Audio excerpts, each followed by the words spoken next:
I'm going to show you 3 ways to quickly and easily repair your poly tubing. The first method is if you're just trying to repair a small hole or a hole made on accident by the 1/4 inch punch that you don't need.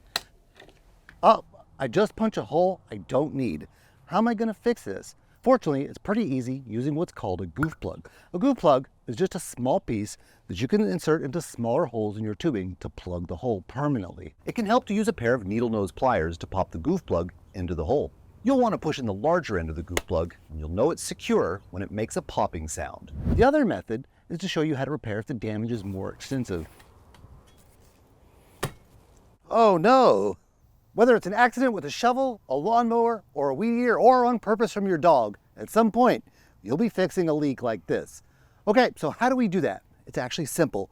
All you need to do is cut the tubing where the damage is. Then, you can just use a coupler like this or this, you're probably familiar with these, to splice the 2 undamaged sections together. Now, if the damage is extensive and across a long length, worst case scenario is you have to use 2 couplers and splice it into a length of tubing. All right, let's fix this leak. When this happens, the very first thing you want to do, if you haven't already, is turn off your water.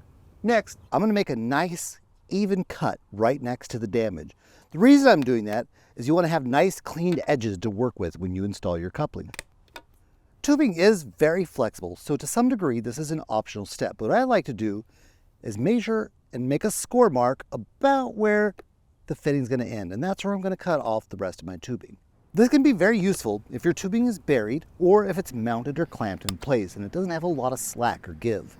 Okay, now we've got a cut that's a perfect match for our fitting. All right, let's pop it in. Just walk the tubing back and forth over the barb, then tighten the locking nut. All right, so what if the damage is really extensive like this here where some raccoons got to it? The answer is still easy. All you'll need is 2 couplings and a length to splice in. So first, just like we did before, we're going to want to cut away the damaged section so we have some nice, even, clean ends to work with. Now we're going to put on our first coupling. Same thing as before, just walk the tubing back and forth over the barb, then tighten the locking nut. Now I'm going to put on the other coupling so I can judge how long of a length I'm going to splice in. I'm just going to eyeball this one, but just like we did with the previous one, you could score it with a pair of scissors or something first. Now I'm going to connect the 2 pieces together and splice in this little bit of replacement tubing. There we go, a permanent fix for our damaged tubing.